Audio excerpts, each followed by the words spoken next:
have to. Okay. Yes, no live. I think we're now live.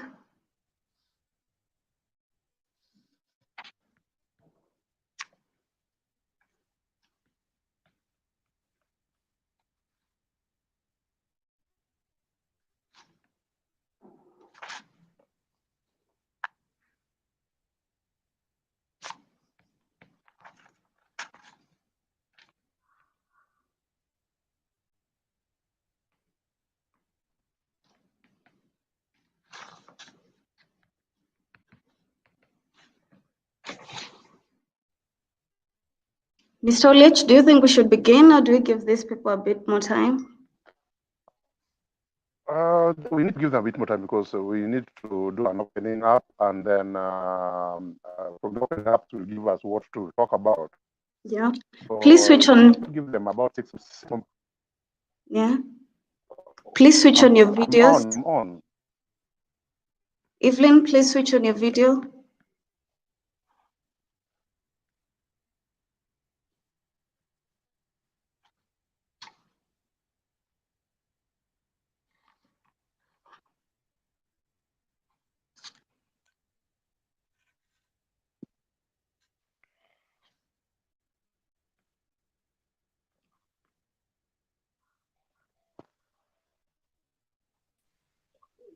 Yes. Yeah.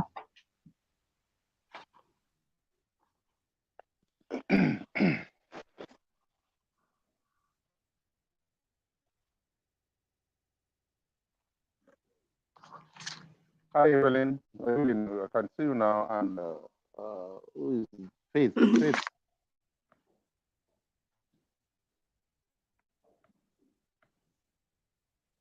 Thank you for joining this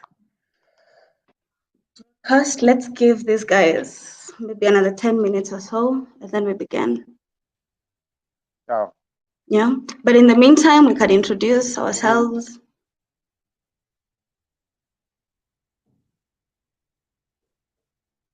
Faith, will you open for us? Yeah, sure. My name is Faith Ondeche. I'm a student undertaking international relations and diplomacy. I'm glad to join today so as we may have a healthy and productive discussion. Thank you. Thank you, Faith. Madam Evelyn? Hi, everyone. My name is Evelyn Magati. I'm from Kisumu, Kenya. I'm into business. I normally make Maasai shoes. That's basically my profession. I'm happy to be with you to listen to more about the BBI. Thank you. Mr. Olich? Yes, good evening, everyone. My name is Sam Olich. I'm from Kisumu, STEM, from Nakach specifically. And I'm in the hospitality industry. I'm the CEO of Big Cats Africa Holidays in the hospitality industry. I mean, and you know, we are really affected by the current pandemic. What else? Welcome and be ready to go. So we need to try to do about it and see what we look forward for.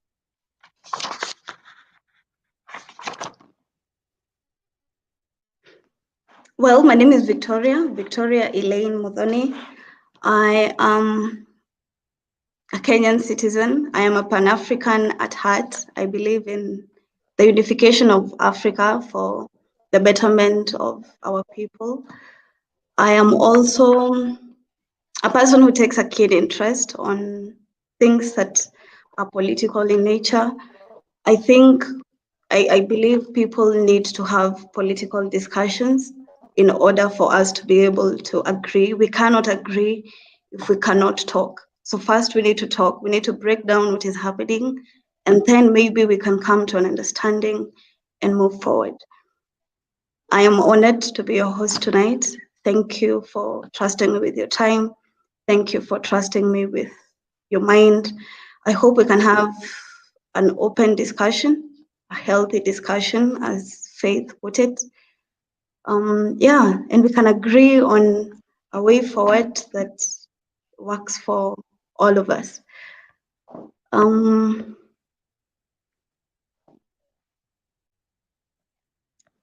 Mr. Okoth, can you hear me?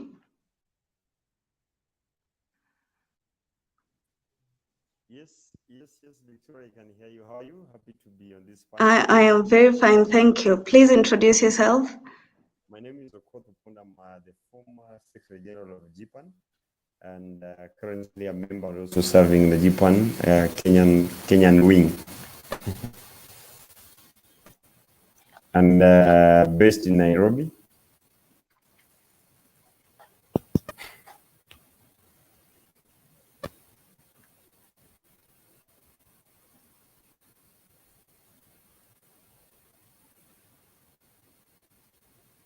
Victoria, did you hear me? Yes, but I think I lost you. I think I lost you there for a moment, but I think that's okay. McKenna, can you hear me?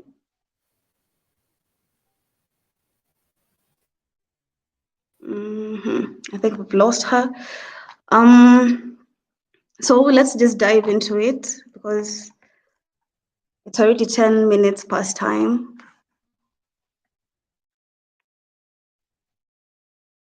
So the BBI conversation. Daniel, are you here? No, Daniel. So the BBI,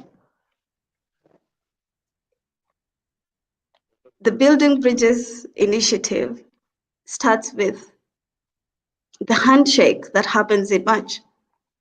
Raila and Uhuru shake hands and trying to solve the problem of continued conflict after elections, divisive ethnic conflict. The government decides that the best way to move forward, please allow me to switch on the lights because I think it's a bit dark in here.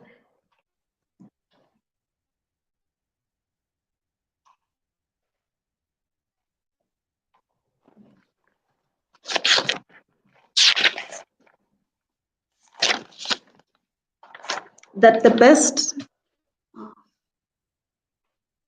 sorry for that. And so the government comes up with the Building Bridges Initiative to try and bring the country together. Now, our conversation today, to avoid any bloodlines, I would like you, the panelists, to help. Victoria, can I make a suggestion? Yes, please. I have a feeling your image is clearer without the light than now the light because you are facing the light. Yeah. Your camera is facing the light. So.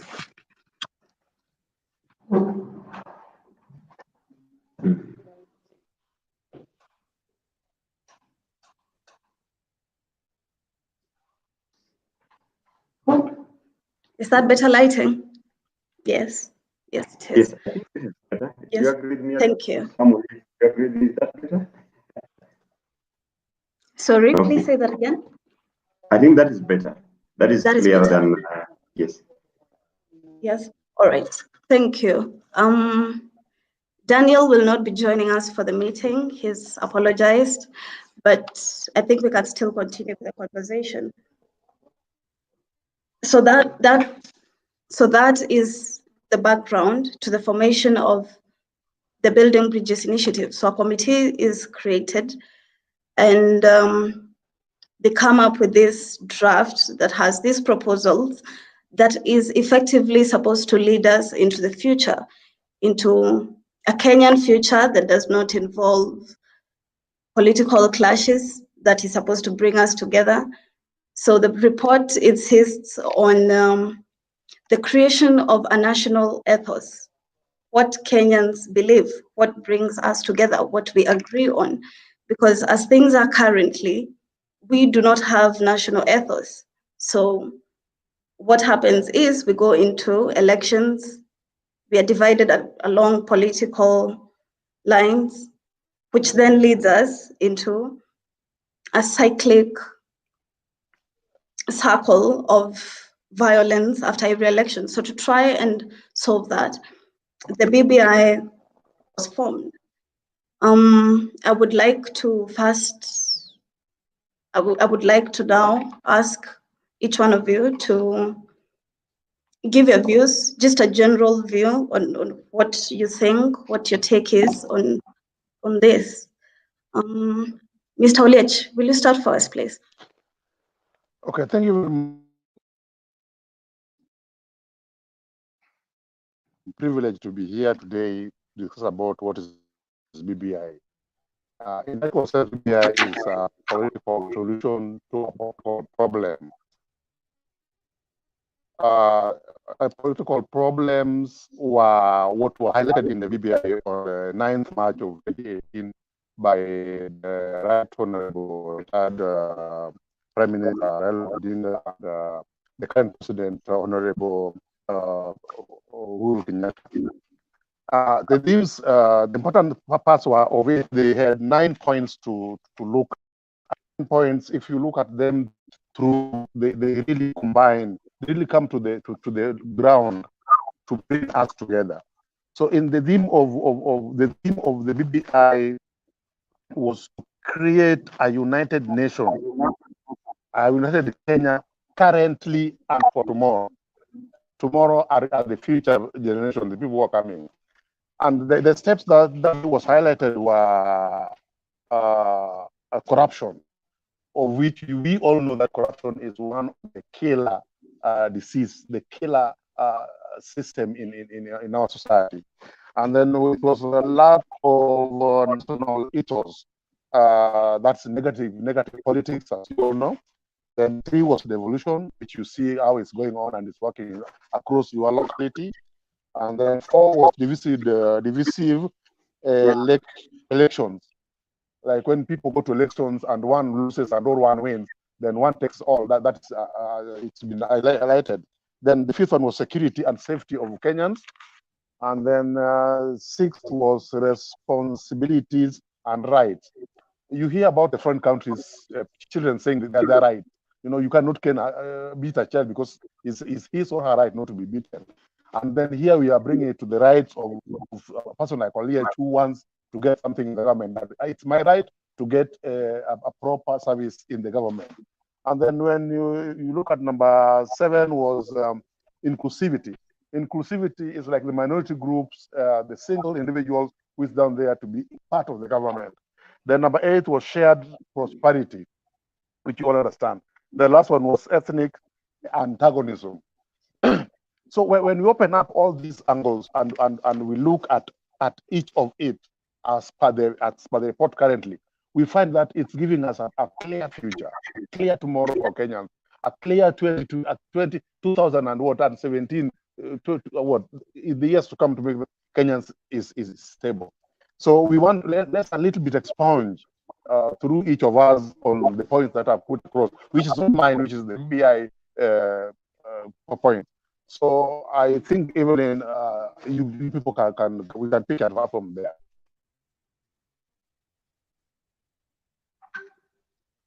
Evelyn?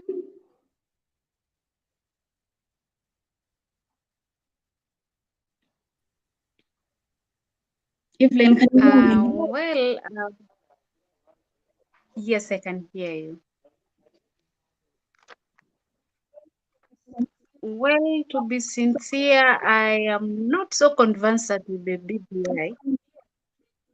That's why I'm here. I want to listen more on if someone will elaborate it more, like I have heard Mr. Oliech elaborating a bit about it. I have not even grasped anywhere where I can read the BBI, so I'm still in the darkness. So I'm here to learn more about the BBI. Okay, that's good. That's good. Thank you. Okoth Opondo, will you please give us your take?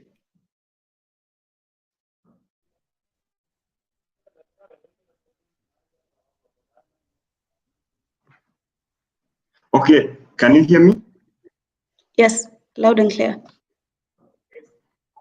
Okay, I think we've some lectures started as well in a very good way, and also with the introduction that you did. Is my mic a problem or what's the problem? Hello? Okay. McKenna, maybe McKenna, Faith, and if they can hear me, then I think Samuel's microphone has a problem. Victoria, can you hear me? Yes, I can hear you, Pondo. Samuel, can you hear me now?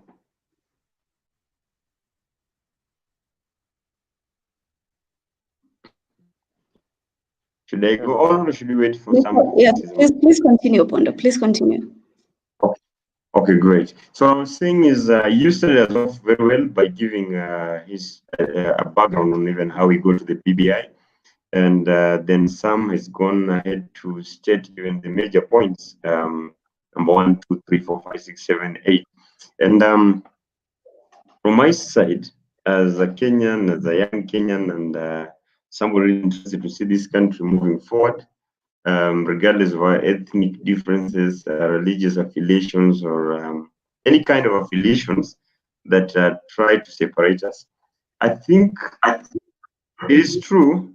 A time had come that our leaders needed to meet and shake each other's hands and decide on what we wanted for this country. But I also feel it was really important for this to be done in an inclusive manner, because while BBI, the Building Bridges Initiative, seeks to bring people together, the challenge that then it comes with is all the time when we hear the former Prime Minister Raila Odinga and the President, President Uhuru Kenyatta, saying that some of the things when they met and shook each other's hands, they're the only people who knew and who still know what was why they did that. We've had cases, situations where the NASA members, the other NASA principal, that is the leader of Ford Kenya, we have had Musalia Mudavadi, ANC, and Kalonzo Musyoka of Wiper, saying that they had no clue on even what that meeting was all about. We've heard from different sources that the deputy president kind of was aware, was not aware. So if we truly want to bring this nation together, then the talk should even begin with the leaders themselves. When we see all the time these people coming together and clashing on that table during the different launches, I remember the first launching, the time they were first introducing it at Bomas of Kenya. That should be somewhere under this year, late last year. And even how the recruitment of the people coming to that podium was done when Murkomen stood to speak, and he was seen already as being the voice of William Samoei Ruto, and how people were heckling him.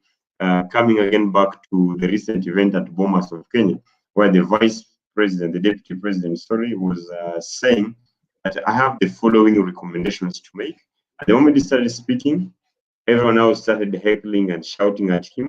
Then recently at KICC, when they were launching the signature collection, it was very notable that his seat was vacant again at KICC. So it simply tells that even before we start supporting or opposing this whole process, there's already a divide amongst these leaders. If these are the leaders seeking to bring together, then have some fear. That bringing us together sometimes is not even clear. Either they're not really clear on what they want, but they have a rough idea on what the direction that this country needs to take. We should also be asking ourselves, are we really ready to kill our democracy? Because by coming together, does it we're not going to allow people have different political views, like divergent political views. It's coming together, buying all our brains and putting them in one basket, and now we can only reason how different people want us, how the president and the former prime minister want us to reason, or it's coming together like a unity of purpose for this country. So even as we keep on discussing this, so to me that's really the direction that I really be happy. No, it's not about whether we are opposing or proposing, but where are women, the common women in this document? Where are the common men in this document? Where are children? Where are students in this document? Where are the people, the hawkers, and everyone in this document? Because when we talk of the future of this country, we're talking of children, so and the youth. So where are the youth and the children in this whole document, and how are they going to be involved so that they even understand that we have a vision for this country? We are seeking for a unity of purpose. Back to you, Victoria. Yes, thank you very much, Afonso. I think in the words, I like what you've said. I think in the words of our Vice President Ruto, he said we need to be careful that we do not, in the process of trying to get rid of divisive politics, we do not run a divisive process, a divisive BBI process, which will lead to a divisive referendum, which will result in a divisive election and a divisive government and a divided people. So in trying to create a solution, we need to be very careful that we don't end up just creating more problems. Daniel, can we have your take?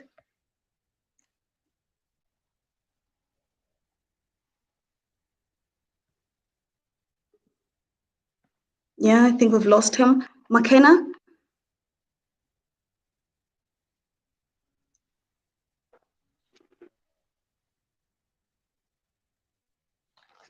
McKenna, can you hear me?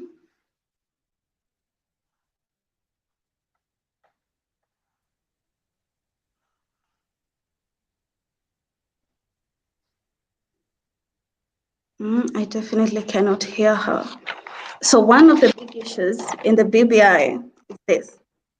We already have a very big parliament. Currently, our parliament, we already have a very big public officials. Yes, because currently, under Article 97, we have 290 elected members of parliament, 47 women representatives, 12 nominated members, and the speaker who's an ex-officio member. That is 350 elected representatives. So there's the question of, are we overrepresented? The BBI seeks to make the amendments to have 360 members of parliament, the speaker, the leader of opposition, the attorney general, and 22 cabinet secretaries. That is about 383. We are trying to add 13 more people to our already big. We have one of the biggest parliaments anywhere in the world. Can we even afford to cater for this number of people? With the current wage bill, if people are already struggling to pay these people, how are we going to manage to do this? And what are the implications for the common mwananchi? How does this help the person on the ground? As Mr. Olech put it, this is all for political gain, for the few who have power in their hands. I would like to please hear your thoughts on, are we overrepresented? How is this? How are we going to manage to cater for this number of elected officials? And is there a solution for this? Mr. Olech. Victoria, if I take it, from you now, opening remarks was political.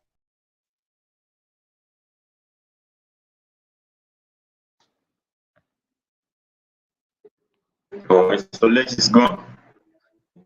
Yeah, I think we've lost him, but he's trying to reconnect.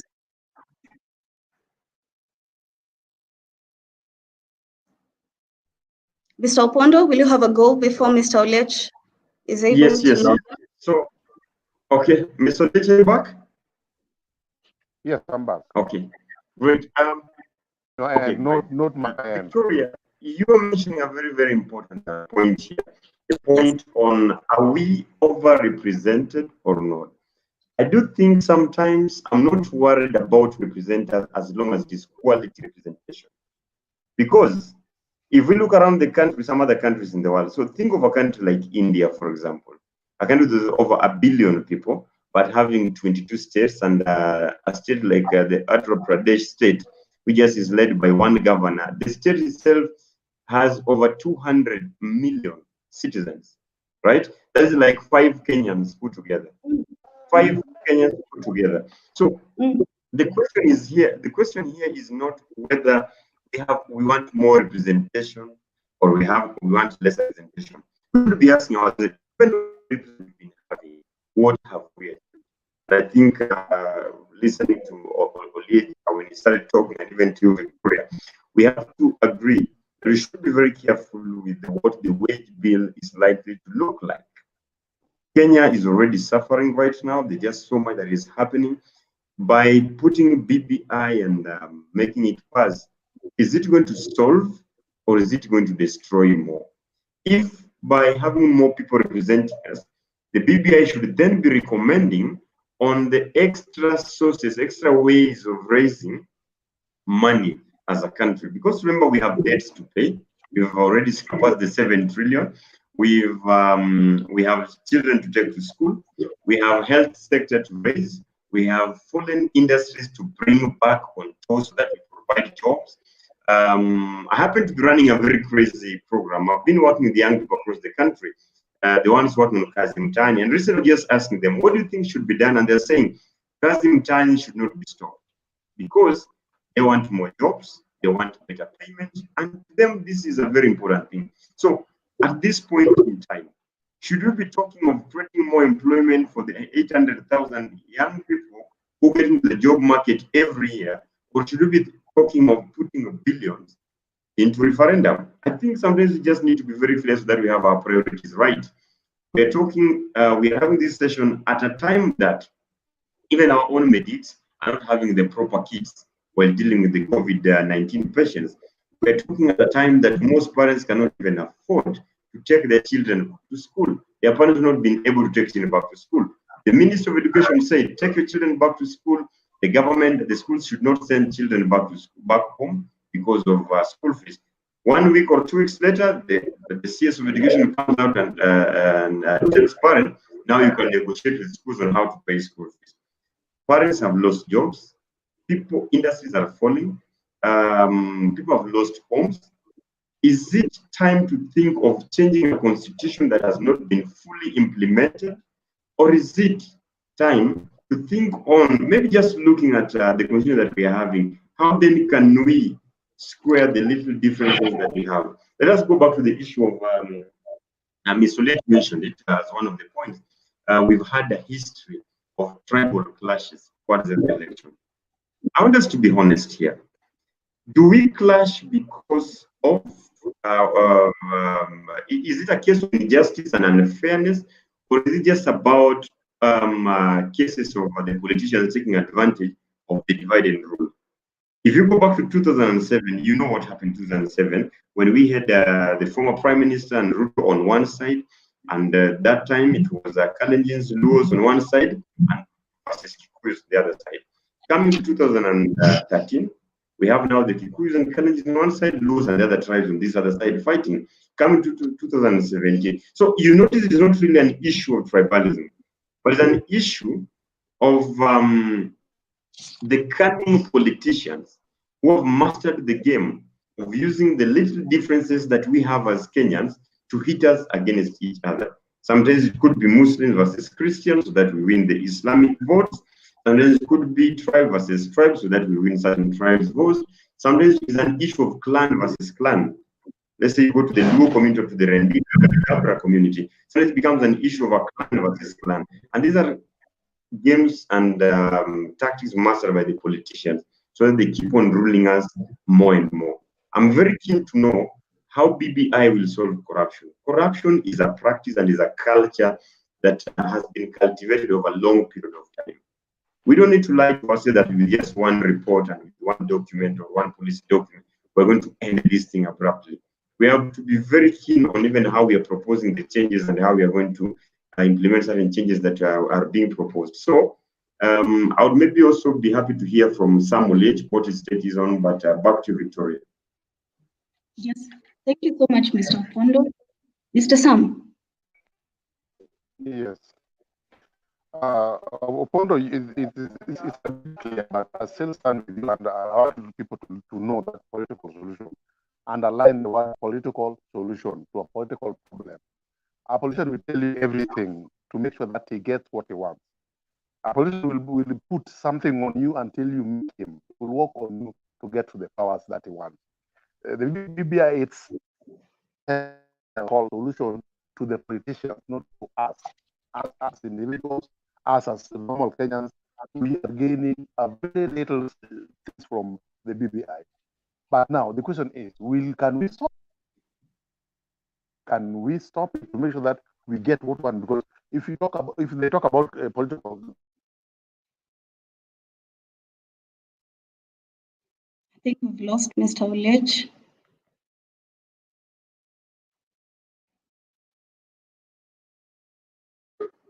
Yes, indeed, we've lost Mr. Lage, but maybe as we wait for him to come back, Victoria.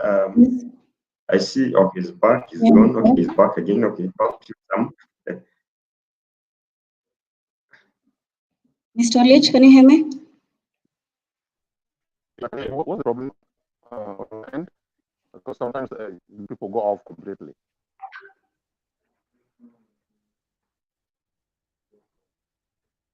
Mr. Oliech, can you hear us? Yes, yes, I can. Yes, I can hear. I can hear you. Please continue. Yeah, I was saying that the politicians will do anything to make sure that they cling to power. Like if you look at the BBI in itself, it's giving the powers of the governors, those who had sat for their end term, to come back to politics. It's giving people who are relaxing, old age men, to come back to the politics. If you look at the resolution that we are looking for, a solution of how do we benefit the young people into the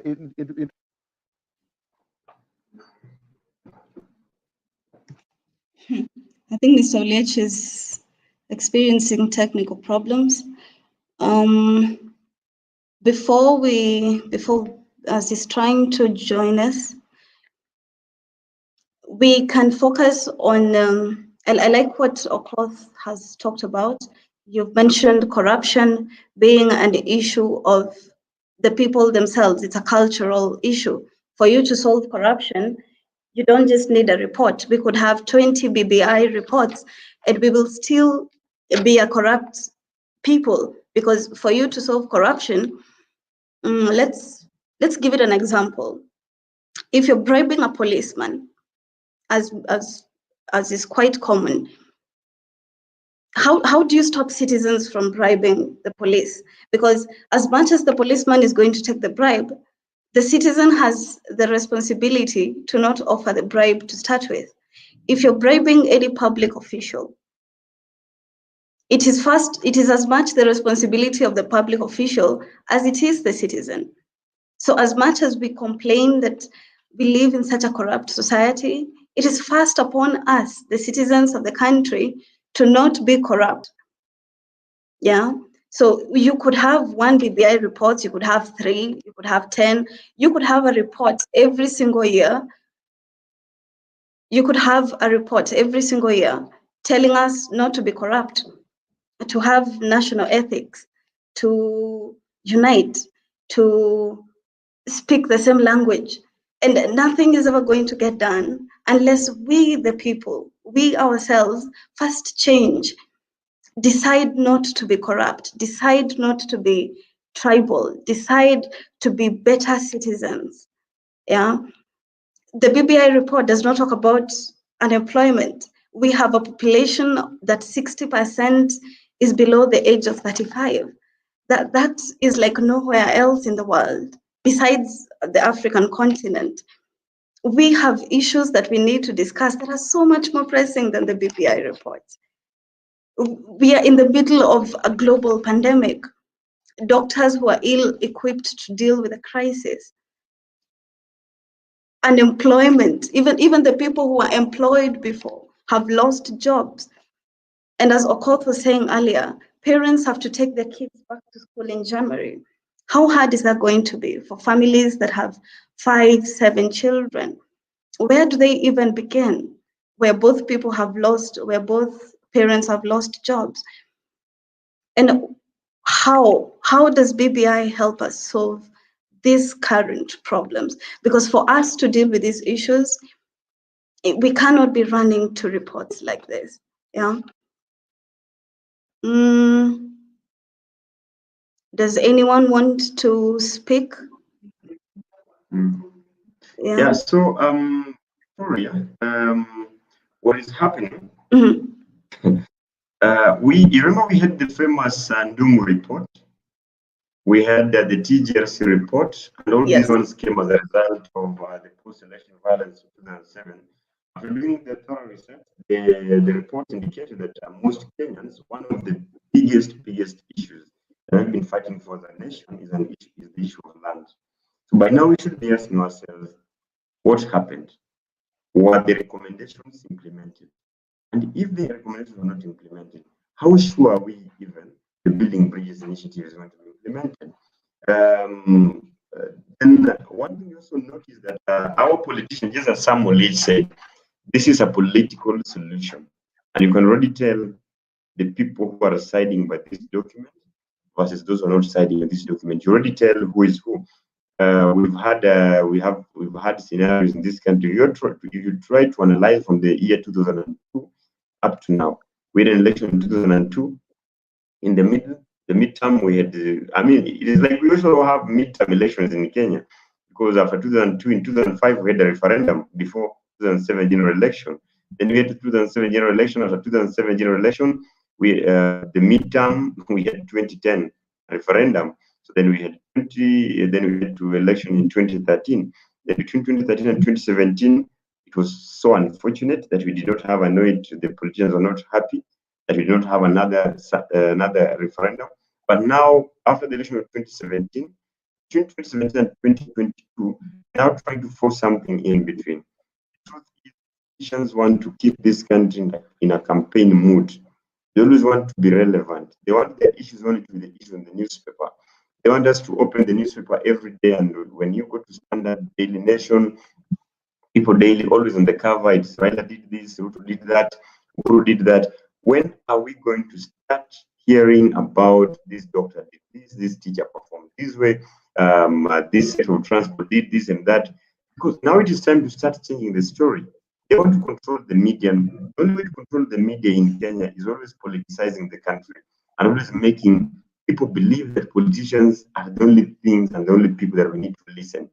So going back, BBI, such a wonderful idea. But we need to question the intention behind it. When the handshake happened, as they always say, they decided that we can only meet as two sworn in president. So Raila having been sworn in at Uhuru Park, and Kibaki, of course, sworn in legally as the president of the Republic of Kenya. They met at Harambee House. Whatever they discussed, we don't know. There have been a lot of stories about the document even being changed at the last moment. And we need to ask ourselves, are we ready for the direction that we're taking? Are we killing democracy? Are we increasing the wages? Are we opening up the country for more young people to be absorbed into the government? What exactly is happening? Are we hitting ourselves against each other? What is the direction that we're taking as a country? I love the whole idea of the shared prosperity. And as I said before, I'm not opposing or proposing, because it is difficult to oppose or to propose what you don't understand. It is even difficult just to go ahead and endorse what you don't understand, because the leaders themselves do not even understand what they're talking about. When the document was launched, I had one of the lawyers saying that, I cannot dare try read that document as soon as my party leader has read it. So those are lawyers talking, saying that they cannot read it because their party leaders have read it. What about the common man on the ground? Are they going to access this document? Now I see so many people signing this document online. How many people can even afford a smartphone, even to sign a document online? How many Kenyans even know how to do that on the ground? How long will it take for this document to be shared by the people on the ground? And are we really going to read this document, or are we going just to pass this document because the leader in my area says yes? Let's say yes. The leader in my area says no. Let's say no. We need ample time to read this document, to interrogate it. We need to do town hall meetings, not with the politicians, but with the experts who are coming up with this document. They said they went around the country asking the views of Wananchi and what they wanted on the kind of a system of governance that they wanted. Why don't you again do that? Let's just take the same document back to Wananchi in the town halls. Let's have honest discussion about this document and ask ourselves, with this document, if I do my course as an engineer, will I get a job? With this document, if my wife becomes pregnant, will she deliver safely and in a healthy way in a decent public hospital? And I'm emphasizing on a public hospital, because private hospitals are just businesses in this country. With this document, and girls walk safely, regardless of the time of the day, because our constitution says you have the right to assemble, to associate any time of the day. It doesn't say where. This document, can a Luo live in Nyanza, go start a business in Meru, let that business boom there? Can a Turkana or Iriama brothers or the Digo, who are very marginalized in this country, can they also be in positions where they can be heard? We want to see these voices and all these faces as cabinet secretaries, as PSs, as not the normal tribe that we've been talking about. To me, that's the real talk that we should be having as a country. Thank you. Back to Victoria. Yes, thank you so much, Opondo. Sam is still not back. I like what you said. I've mostly caught the idea that we can afford to have people signing the BBI signature on their smartphones, but we can't feed hungry people. We have people starving as we speak in northeastern Kenya, and yet this is where our priorities are. It is quite mind-boggling. Thank you so much for all the comments. I can see them coming in.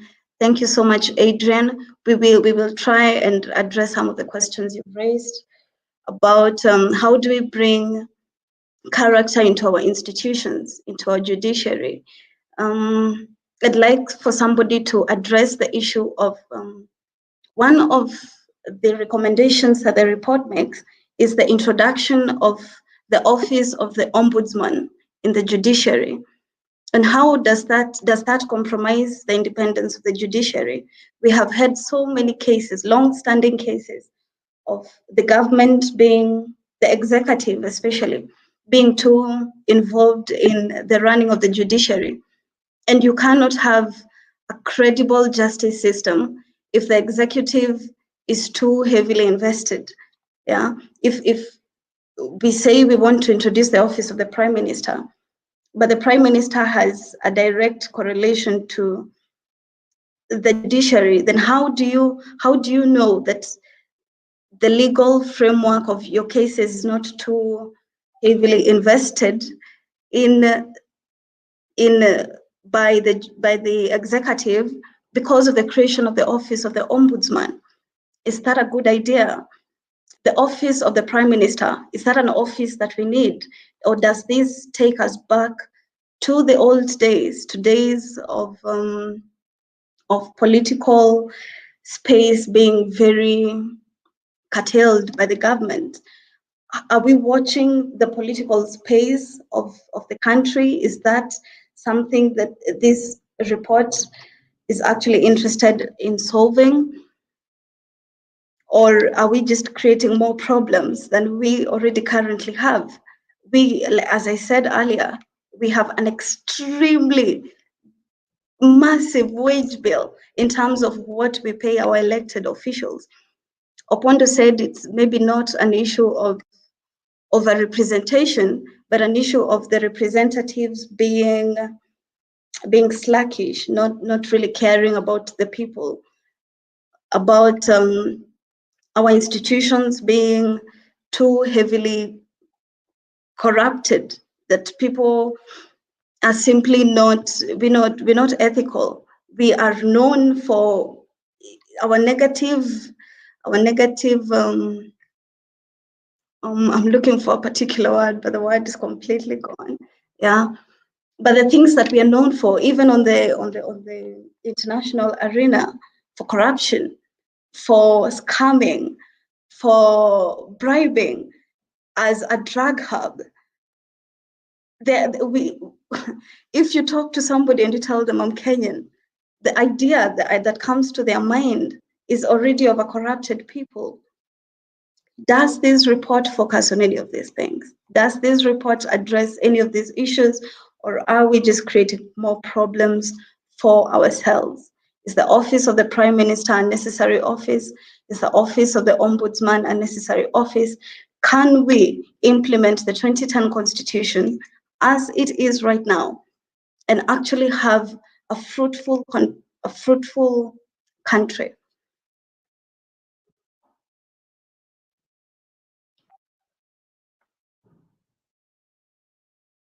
Evelyn, do you want to take it over?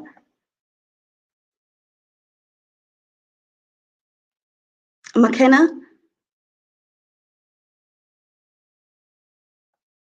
Mr. Opondo? I think these others can't hear me. Yes, okay. So you've raised some very important questions there. The issue on the Office of the Ombudsman and where do you even want the Office of the Ombudsman to be controlled from?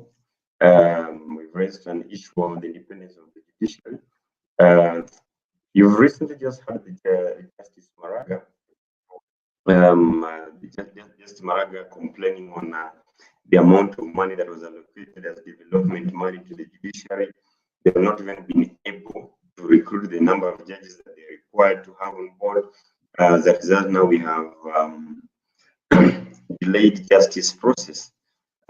Such issues need to be addressed. The issues of even right now, jobs still a very big problem in this country. You're talking about the office of the Prime Minister. We need to be asking ourselves, how is the office of the Prime Minister going to affect the common man? How important is it to the common man? Adding other positions of members of parliament, is it really important? Because as I asked earlier, do we need more positions or do we need quality representation? That to me still remains the most important question. If we can be led by 4 or 5 people who can deliver, I'll be more than happy. I'll be happier than being led by even 100 people who cannot deliver at all. So these are issues that we need to look at. At a time that Kenyan, according to the census of 2019, 47 Kenyans are 47 point something million. With that one, we have about 37 point something million being the age of 35 years and below. That is above 75%. A question that we should be asking ourselves, where are these people in this country? What are they doing? They are educated, they're religious, they're among the elites, they're in farming, they're in everything. But the question is, how comes most young people, the government is not even thinking of investing in some of the talent that we have in the country? The government is not thinking of investing in their skills and seeing that these young people themselves can make things work and create employment for fellow young people. Why are we not tapping into such kind of spaces? We still believe that politicians are going to solve our problems. I want to tell you here, I'm not a believer in such. I think leadership can be practiced at different levels, and not just those who are elected. Kenyans are smart. When we choose to take people to parliament, it doesn't mean that we cannot be parliamentarians, it doesn't mean we cannot be senators or president. It just means that we are delegating some powers of representation to these fellows.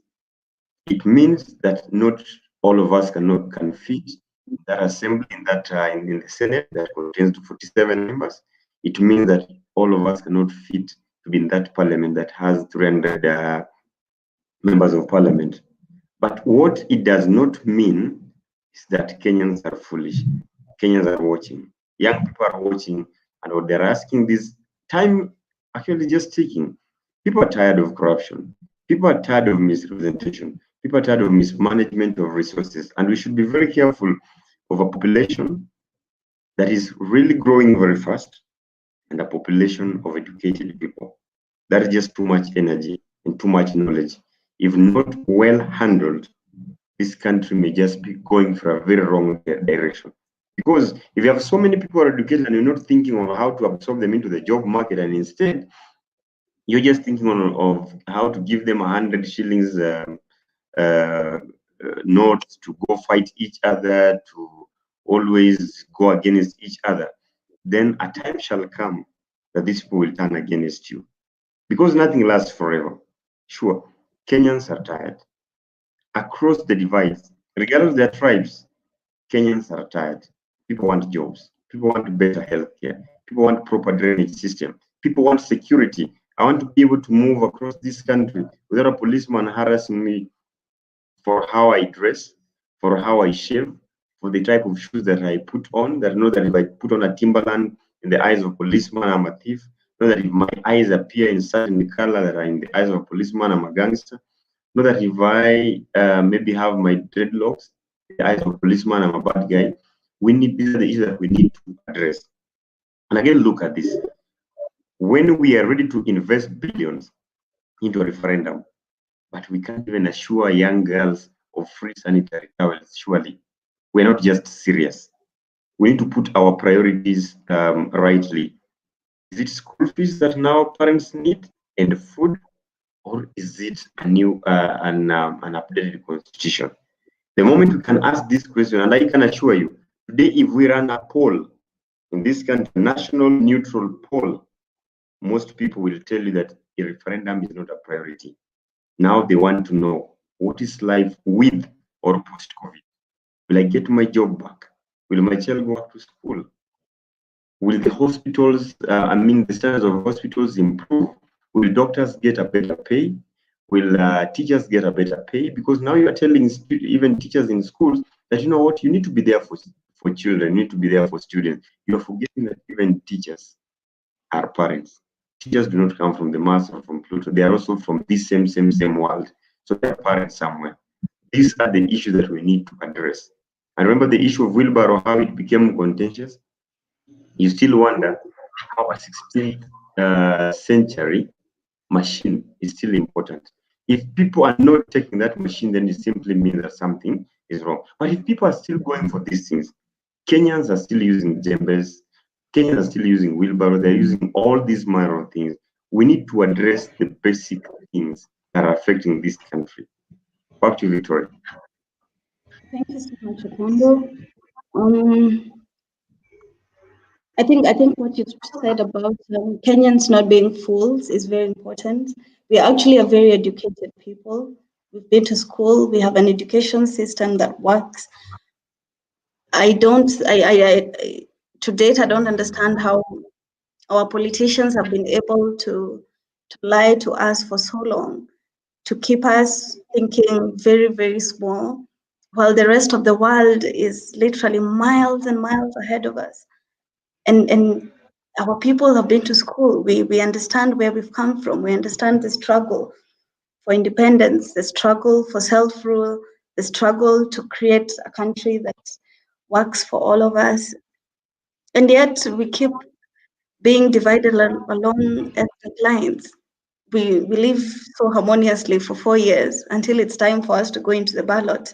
And then we remember our tribes because our leaders said so. Some of us won't even read this report, as you said, because our leader has read the report for us. And that makes no sense. Because, Victoria. Yes, Opondo. Look, read the message of Musa. Musa saying we are on the brink of a constitutional disaster because, as the executive has shown consistently, they don't respect the constitution as the supreme mandate of running the and the state. This is very true. We've had cases of the executive threatening the judiciary, executive sometimes even threatening the legislature, which happens to be the highest house in the country. We've had the former chief justice was making a statement and saying that his budget has been cut down from 2-point-something billion back to millions, yeah? And you expect this guy to oversee billions. You expect this guy to appointment of new judges into the system. That's not just going to happen. We have to change our strategies and we have to change our priorities. Somebody needs to mute their mic. There's too much noise in the background and I can't hear you. Yes, yeah. Yes, that's better. Yeah, Please continue. So as I was saying, okay. As I was saying that we really have to relook on our priorities and get to understand where we need to go and the thing that we need to put first, whether the issues of in the constitution or implementing the already documents that we have, the policy documents, the various reports which have been brought in place. Kenya is an interesting nation. As you said when we started, everything that happens whenever students go for strike, we do an investigation and try to come up with a report why they have done this. And we come up with that report, read it, and we're always happy, it's always in the news. We head to the next one. When a landslide happens somewhere, we go ahead, do a report. Remember the incidents in Nakuru County sometimes back, when there was a dam that broke and 46 lives were lost. Those already lost, we've forgotten all that. So we need to ask ourselves now, is it a matter of changing the Katiba or implementing what we have? Victoria. Yes, thank you very much. Mr. Busami, do you want to introduce yourself?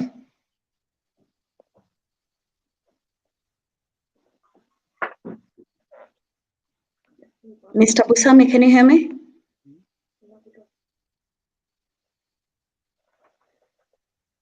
No, I don't think I can. Thank you so much, Opondo, for saying that. Yes, it's very true. We are a very interesting, a very peculiar nation. We have problems. We write reports which we never implement, which we never really read. And then we complain that we have problems. We complain that we have corruption. Our leaders don't care about us. And yet we do not take responsibility ourselves as Kenyans, as educated as we are, as literate as we are, as greater people as we are. I often say that, to me, Kenyans are really, truly the most amazing people in the world. Which other country could have produced Barack Obama's father? Which other country could have produced Lupita Nyong'o? And then I will introduce myself. Yes, Busami. James Busami. Yes, Busami. Tell me, what do you think? My profession is engineering. I'm a road engineer. Okay. Please tell us what you think about the BBI. I'm sorry, I'm late. Yeah, it's okay. I'm getting you, but I think it is a problem with network. Please let us know what you think about the BBI, the Building Bridges Initiative. Can you hear me? What is happening?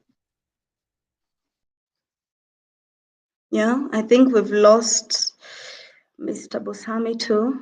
He's having a bit of network problems. We have about 3 minutes to go, but in that time, I'd like to read some of the comments that some of you have written. Musa, Adrian, I see all your comments. You say, we are on the brink of a constitutional disaster because as it is, the executive has shown consistently that they do not respect the constitution as the supreme manual of running institutions and states. That is very true. They keep changing what they don't like and try their hardest to make it work for them. There's no perfect constitution, but that is usually subjective. That is what Adrian thinks. Rachel says a very good idea to discuss the BBI and its impact on the nation and national cohesion. That is exactly what you're talking about. Mr. Busami, please continue. Okay, I'm sorry. I had a problem with network issues. I think now you can get me clearly. Yes. Okay, about BBI. You know, I'm just wondering why is it that we have to change the constitution now, and why is it today? And I mean, why is it now? Because we have been having a problem with the constitution as from 2010. But why is it that we have to change the constitution now? We are having a pandemic, but the leaders are not talking about pandemic. They're only talking about constitution changing. That's the problem I'm having. I don't know if we can do something so that we can change the thinking of the people, so that we can try not to change constitution now, but focus on the pandemic that we have. Yes, Mr. Busami, those are very good thoughts. That is what we were actually discussing earlier, that the constitution has already been in place for 10 years. We don't have a deadline to when we can amend the constitution. We have so many other problems currently, and our priorities should be dealing with the healthcare pandemic that is among us. We need to reset our priorities. A referendum is not what we need. Thank you so much, guys, for joining me. For those who have spoken, for our panelists, thank you so much. It's been an hour of good conversation. Thank you so much. Mr. Opondo, closing remark? Thank you so much for organizing this session. I love it. And let's keep doing this. And let's keep bringing more minds to discuss these issues. I wanted to be clear that we're not opposing or supporting the BBI. We're just questioning and making sure that before we make any stand, we know what we are making the stand on. Asante sana. Asante sana.